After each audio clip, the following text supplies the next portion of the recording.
Hey everybody, welcome back to the CBC Q&A podcast. I'm your host, Will Lau. I got Josh Mack here and Isaiah Mackler joining me for the podcast and Q&A, where we just go over common questions from the sermon, questions from the church, or questions that people have, and we do our best in having an answer or a conversation over it.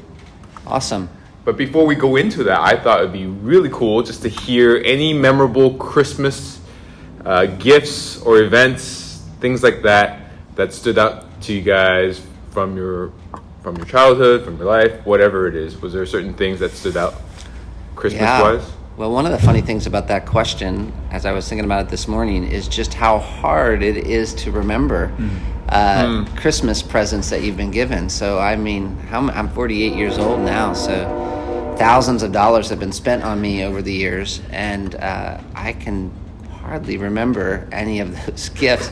And I think that's the way we tend to be, even just as humans. So is that a little plug where I can show that to Theo and Lilianne, say that? Yeah, I mean, you won't remember anything. So I don't need to get you any Christmas gifts this year, because you won't but I do remember the fact of people getting them. Oh, got it. I don't necessarily remember the present, but I remember if Marta gave me a really sweet present. I'm kind of a little corny, I guess. I like presents that have thought and care and sort of like emotions attached to them. And so a couple years ago, she got me, this will sound weird and silly, but she got me some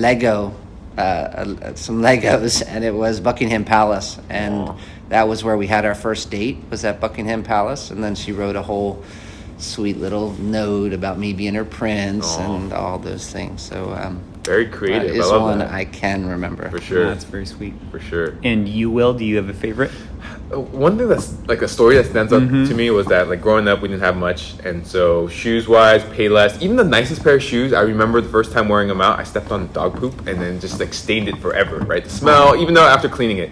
So in, I think, 6th grade, my dad got my brother and I, who's 2 years younger, both Vans, and all our friends had Vans and stuff like that. I was like, this is so cool, right? Like, and so that I remember that moment when we finally got like nice pairs of shoes, and so we can show off to our friends and stuff like that. Yeah, that's fun. Yeah.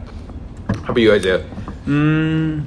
So I think that you're right, but like the same thing. You've received many gifts, but you don't really remember many of them. I think that it was a couple years where it mostly surprised me by the girls putting their handprints on coffee mugs and then baking them. And so we don't use them anymore because like one was cracked, but like those are still very sweet. And so those stand out. One thing that helps is to get the same kind of gift every year. So every year we get pajamas. I can remember that. Yeah. Every year we get special mugs. I can remember that. Yeah, those traditions are sweet. That's cool. Why don't we jump into this past Sunday and the message titled Jesus and Unbelief from Luke 7:24-39. Were there certain takeaways, whether it be in the study or certain takeaways or things that we've learned from just sitting under the word and hearing it? I think for me, just to kick it off, was I thought it was very interesting in the comparison between John the Baptist and his doubt versus the Pharisee and their unbelief. And you sort of thinking like, oh, there's like similarities there, but in reality, when you study it further, it's a stark contrast between the two. And so, I mean, that was definitely a thing that stood out to me, at least one of the points that stood out to me listening to it these past weeks. That's great, because that's one of the things I definitely wanted to get across. And hopefully at Cornerstone, even as parents and as a church, we won't be a place where people are afraid to be honest as they look at the world and ask questions and reflect on and even express, I'm struggling with very real doubt here. I was reading a psalm this morning, actually, where the psalmist was saying, God, I look back on what you've done in the past, and it was huge. I have hope. I believe that you're going to do a work in the future. But right now, we're doing the right thing, and it seems like you've forgotten us. And then that's how the psalm ended. And I was like, wow, what an ending. But doubt, to a certain extent, is part of the human condition, and we want to fight against it and pray for help in the war that's going on in our minds. But at the same time, we need to be honest and take those doubts to Jesus, and we want to even encourage our kids. They need to be careful that they don't think they're God as they doubt. They don't think they're smarter than God as they doubt, but that we recognize that, there are some things that are hard to understand, and we need to take that to Jesus. Yeah, and I think it was pretty clear too how the difference between doubt and unbelief is not neutral, right? Oftentimes I think like unbelief, I didn't get all the facts, and so that's why I don't believe. When in reality, when we're seeing in Luke 7, they had all the facts, they've had the history, they've seen this play out before, and yet they still didn't believe, or they basically rejected the message, or rejected the faith in that sense. And so, unbelief is not neutral was definitely a big point too that I took away. Yeah. So one thing that does is it definitely highlights the miracle of regeneration. So if you are a Christian, understand that is a miraculous work of grace in your life. It wasn't because you just sort of figured it out on your own, because your heart was not neutral. The fool says in his heart, there is no God. Israel had so many privileges. Reading Exodus, thinking about Mount Sinai, God showing up in the way that he showed up, and yet what do? When Moses goes up on the mountain, they make themselves an idol, and then have excuses for it. And they're not, I think the thing that will help as we read the Bible is just understanding they are not worse than us. Right. The Pharisees even are not worse than us. If anything, they're the best of us. And yet this is what we see the human heart is like. How about you guys? Is there anything that you took away? Well, it was encouraging that that when you see what the problem of unbelief is, and how it is a heart problem and an unwillingness to receive truth, it does take some of the burden away from us when it comes to kind of sharing truth. And so that's pretty wild to see the difference between John the Baptist and Jesus, very different kinds of ministries, and yet they were both rejected. So it was neat to see that the real problem wasn't with the messenger, which of course we know, but with the message, and that's a heart problem that only God can overcome, and so that none of us are going to respond to that message with real faith without God's grace. Right. And again, should make us more prayerful, more dependent. Even as I think about early days of ministry, you can know this and not know it. So sometimes you can think, you wouldn't say it, but deep down, almost think, if I can just be persuasive enough, or sweet enough, or somehow clever enough, then I can communicate in a way that everybody is going to bow the knee. And so when they don't, sometimes you automatically think, the problem must be me. And there's validity to asking yourself that, because I bring a lot of problems to the table.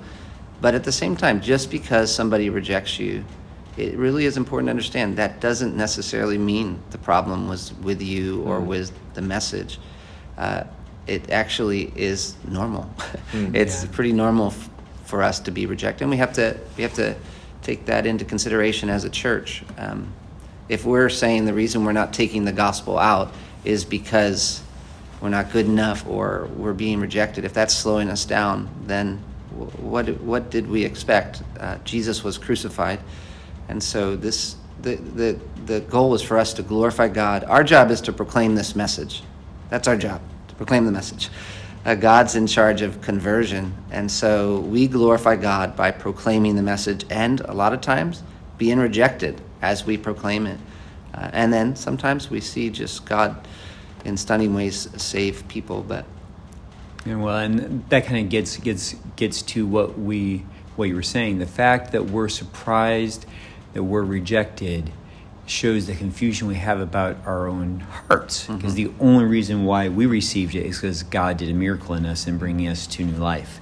So why would we be surprised that people reject it. Mm-hmm. Yeah. And then even as you parent your kids, one of the things I was talking to my kids this week about is that for them to be saved is a miracle. For them to be saved is a miracle. It's not, this is their natural state apart from a supernatural work of God, is that they are going to want to be their own God and not bow the knee to Jesus Christ. And so I pray that for them, and I encourage them. If you're not saved, you be crying out to God to do this miracle in your life and in your heart.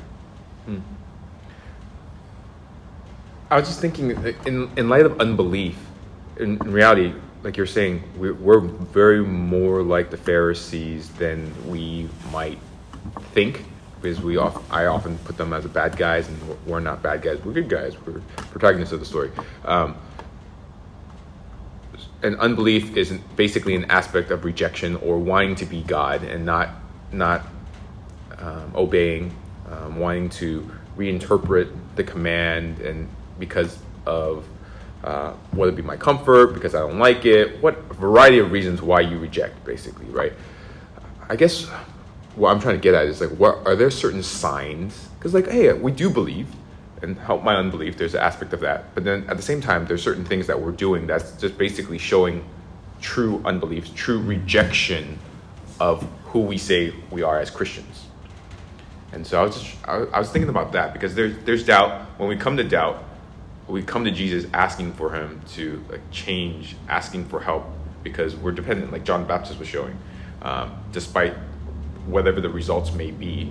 But then in unbelief and rejection, it's just like, I guess we're staying the same path. Even though we might be skirmishing here and there or praying, but I guess we're really not changing. Is that the distinction of how it plays out, I guess, in fruit or in action? Have you guys thought about that? Well, one of the things that Pastor Joshua said a couple weeks ago, and it was kind of cool because Nora remembered it. We were talking about faith and, like, what is faith? And she says it's going to Jesus, and like that really was what John the Baptist does. So I think that's a great question. Is this unbelief or is this doubt? And I think a great test is if you're going to Jesus and saying, Lord, I believe, but help my unbelief. I believe, but I want to believe more. I believe I want to be transformed more. I want to be more pleasing to you. If that's driving us to Christ and throwing ourselves upon him and enjoying him ultimately and wanting to believe more his love for us, then that's real faith, I think. I know that's what faith is. But then if we are okay with the level of, like, I don't know, it's not that it's not okay with the level of faith, but if it's just a formal thing that's not bringing us to Christ. So maybe the difference, I'm starting to ramble now, is it bringing us to Christ? Personally, I had those couple years in university where I was struggling with doubt, and I think if you pulled out the thoughts by themselves and put them on the table, it would be hard to tell. Is that unbelief or is that doubt? Because some of those thoughts were awful. Is there a God? Why would God send people to hell? Just terrible thoughts. And sometimes they felt like they weren't, I didn't even know where they were coming from. They were just coming at such a fast pace, sitting in church services, going to bed at night, just not even sure where they were coming from. But in the middle of all that, I would say, and I hated those thoughts, in the middle of all that, I was still seeking to do what I knew to be true. In the middle of that, I was asking God for help, and I was opening up with other believers and having them pray for me. So I think unbelief responds a little differently in that it doesn't keep obeying. It tends to think it's smarter than God is. I had to. There were times where I didn't know how do I stop these thoughts. I didn't know how to stop the thoughts because they were just coming at such a pace. And there was a time where I had to say, God, I hate these thoughts. I literally do not know how to stop them, but I'm not going to dwell on them. I'm not going to act as if they're true. I don't believe them. So even when they would come in my mind, I'd be like, I do not believe this thought. This is what's true. This is what's real. And this is how I'm going to live. And that was a daily battle for many years, for a few years there in university. And now it's still even that happens, doubts come into your mind. Where did that come from? What does the Bible say? I'm gonna act in obedience to what the Bible says, whether or not I feel like it's real or true. I know it is. So we're living. It's like we're living in an insane asylum, and we're sane, and yet we're living in this insane asylum and got so much nonsense all around us, swirling around at all times. So and some of that stuff gets in our heads, so we can't feed it, and we have to respond to it with truth and obedience. So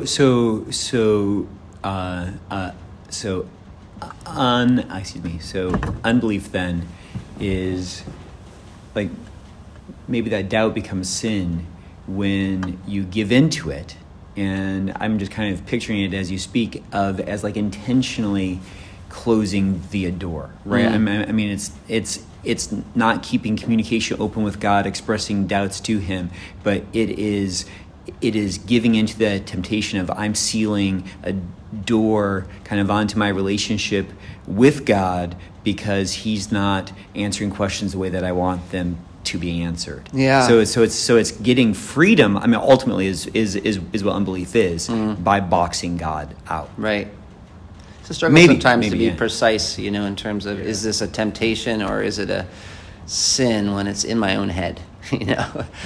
Some of those thoughts sure didn't feel like I was generating them. Right. But it could be, the reality is years of reading the wrong books or, too much triviality or talking to the wrong people. That could be part of so it could be some of those were fed, or it could be part of being human and having an imperfect knowledge and imperfect ability to reason. So at a certain point, I had to. The way I dealt with it at that point, at least, was, Lord, I hate these thoughts. These are not true. So in that sense, they are. I reject them. If they're coming from me, please forgive me. And if it's just something that comes with being a broken human in this world right now, I'm not gonna listen to lies. What was in as you struggled with those doubts, was it always a matter of a temptation that you were running from, or was there a point where there was a worldview that was alluring to you and that it kind of became like, no, I'm choosing to reject that? Because a lot of times, I think that our flesh wants independence from God, right? Our flesh is always going to want independence from God. Yeah. I think that doubts can be a way that we can try to create space where there's independence from God. So in your battle, was it always like no, I'm just running hard away, or did you ever see what was going on inside your heart? Like no. In my case, I think it was a little different, just because I think it was a little different in that I hated them from the beginning. But I part of what was going on, I think, was just being a young man and realizing if Christianity was true, then it had to be completely true. And if it wasn't true, then I needed to be brave enough to not just be a Christian on the outside. Yeah. So I think it was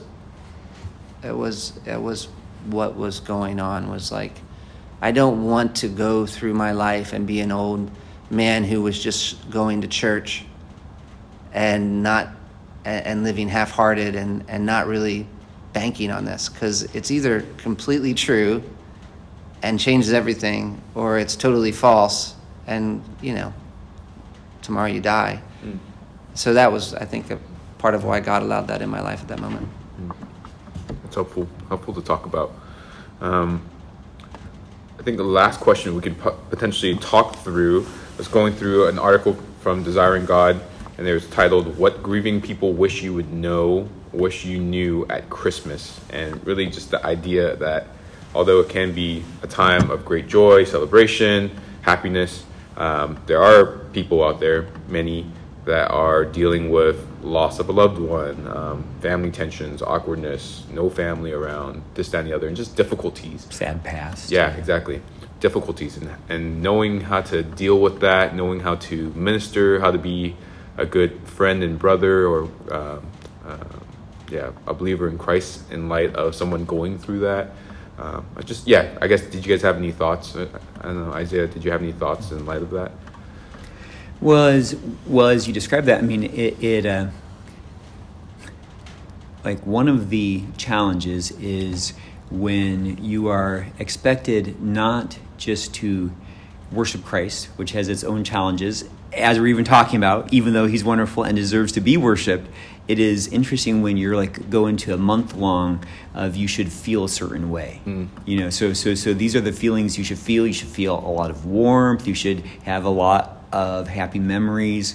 You should, and so that's where it gets difficult. So all these feelings that you should have, as compared but then they get intermixed with biblical commands, which are of course true, of like being thankful and remembering God's grace. So that's a weird kind of interspersing. So maybe to parse out what is the response that I should have because of what is true, because Christ has come into this world. I mean, I've been enjoying a couple Advent books. I'm sure I've probably done one in the past, but it's been a long time.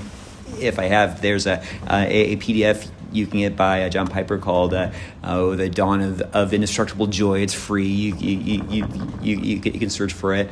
And it's been really refreshing. It kind of made me think, hey, I wish we had one of these focuses every month, because really it's just the gospel. And so that's where I feel bad for someone who thinks they have to stir up certain feelings when they see a red Starbucks cup of how wonderful their past is and how great puppies are or whatever, when really God's been so gracious. So I don't know, it's just some riffing. It's good. I often think, at least in my own life, that I need to be careful when I am looking at my life and beginning to feel maybe a little bit of self-pity or discontent, that I'm speaking the whole truth. And so part of the truth for many people when they're grieving is that they have real reasons to grieve. Like, you put that out there, that is sad. That is just sad. It's part of being in a broken world. But sometimes what can happen is that you focus so much on that one part of the painting that you missed all these other beautiful parts as well. And so it's good to be honest about, like, this is hard for me. You don't have to go around trying to pretend like it's different. But at the same time, as you talk about that with yourself, just tell yourself the whole story. There's a sovereign God who's working for good, who loves you, who sent his own son into the world to become man and experience all this suffering that you've experienced, that you might have peace with him. And that's not less true than how you're feeling right now. That's actually more fundamentally big, huge than how you're feeling right now. And so it might not feel like that to you, but that just means you're not in touch with reality, and you got to do the work to get yourself in touch with reality.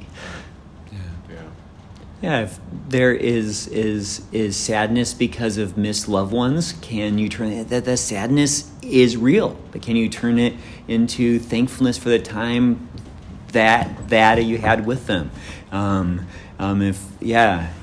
To do that with all of those feelings, it's not that you don't feel them. Right. So imagine a young teenager who is living here in Southern California, has people around them that love them, this whole big story, all this great stuff. But they're sitting in a room with others who have a cell phone and they don't have one. And they're saying, you just feeling such pity for themselves and saying, my life is horrible. I'm so discontent with my life. Well, what have they just done? They've reduced their whole life down to them not having a cell phone. So their whole life, they're saying, I'm discontent with my life. And what do they really mean? Is there anything else you're discontent with? No, I don't have a cell phone. So their whole life has become not having a cell phone. And that's easy to see in teenagers. You're like, okay, that's a little cute and silly. But we do that. We got this whole life story, but we reduce it down to this one thing. So you say, what are you discontent about? Well, it's hard. Maybe I'm single. That's true. That's really true. That's really hard. We don't want to minimize that. But there's other things. You have an eternity to be with God, And we're not asking that you don't feel the pain of some of these things, but just as you do, pray that God helps you not shrink your life down to just this one thing that you're missing. Yeah. I think that's big. In light of our feelings, right? You're talking about like America does marketing very well in regards to how you're supposed to feel. You should be buying all these gifts. Everyone should be opening it. It's a joyous occasion, blah, blah, blah. And yet at the same time, sort of bringing it back to like John the Baptist, like, in the sense of like awesome, his feelings. Like, hey, tell Jesus, ask Jesus these questions. Come back. Hey, when's Jesus going to get me out? If he's for real, if he's the one who's going to save us, who's going to redeem us, I'm the forerunner. Yeah. I'm for him. You would think you'd get the key and bail me out, whatever it may be. But exactly. Yeah. I'm still in jail. How should I be feeling right now? And being reminded of the whole truth.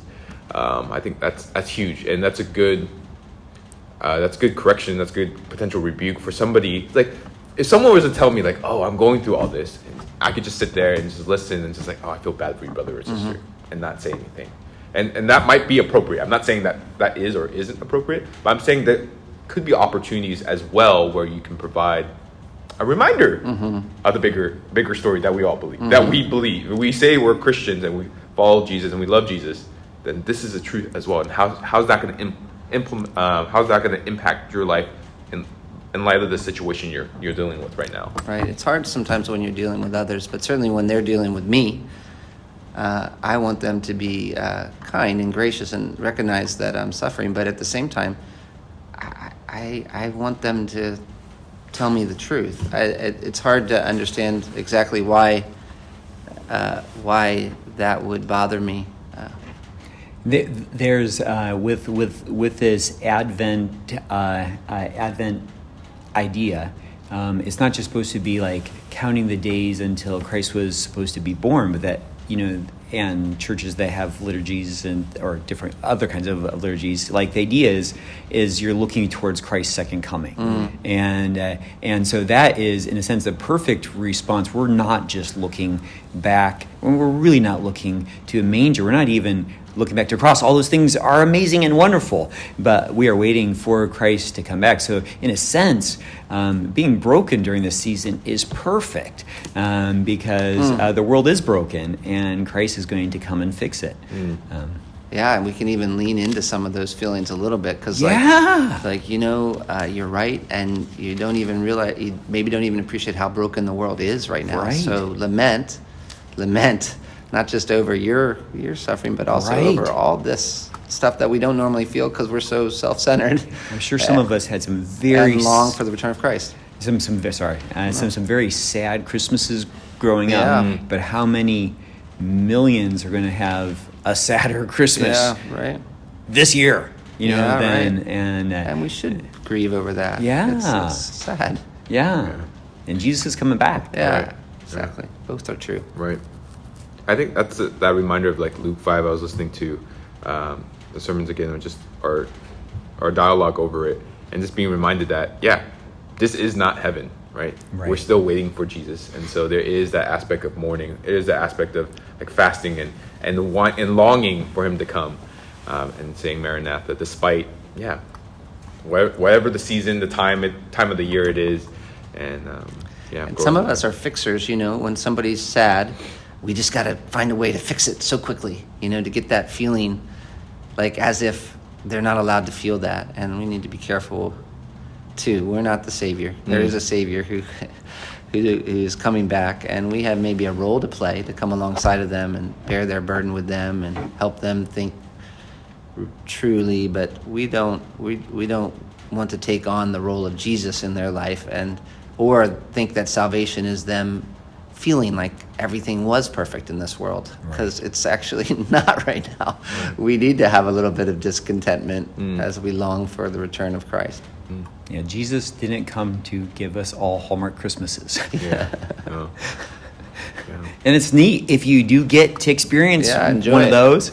But the reality is you're still going to be sinful, and someone's going to be discontent about a present. And Yeah. Perfect. That's good. I think to wrap it up, put it on a bow. I think. Oh, Pastor yeah, Josh, you have some something big to news. share. Yeah. So it's been about 10 years now that Marta's been able to sleep through the night because of, for about 17 years, she wasn't able to sleep through the night because of all the children. And so now we have our first foster care baby coming today. Oh, praise the Lord. 5 months old, Wow. and Marta's picking up the baby this afternoon, so Oh, we're excited neat. So for this awesome. adventure. Let's see how the Lord sustains us through it, but give it a shot. So cool. Praise God. Oh, wow. Because you. That baby will probably have a better first Christmas. Lord willing, yeah.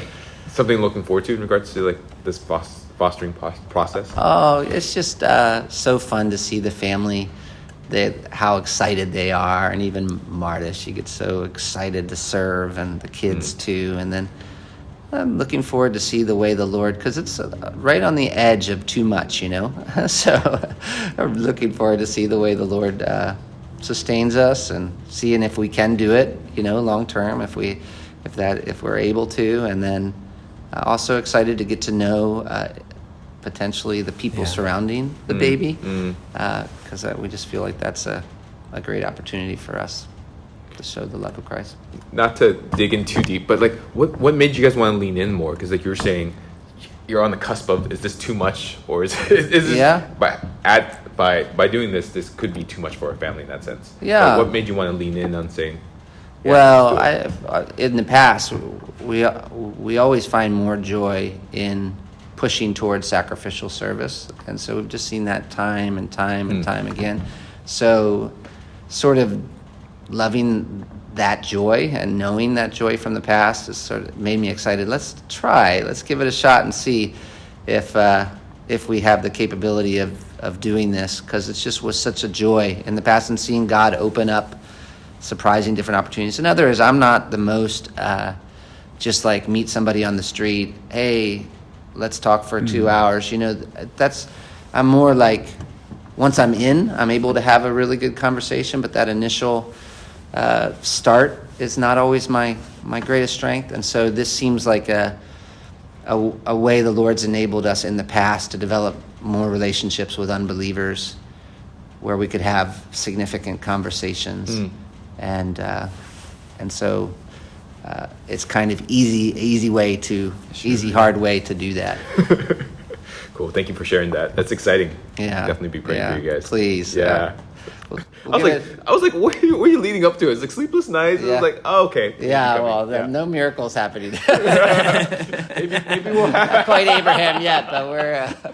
Maybe, I was like, okay, yes. Anyway, with that said, again, a reminder, plug. If you guys have any questions, feel free to let us know. We'd be more than happy to think about it. Hopefully, be able to provide the answer, talk through it, and we're just here for you, and just being able to dialogue over the questions from the passages or just things that are going through your mind. And as Josh says, or Isaiah says, like, if you have a question, most likely another brother or sister or somebody else has it too. So something to think about. So Thanks. thank you. Thanks, everybody. Grace and peace. We're out.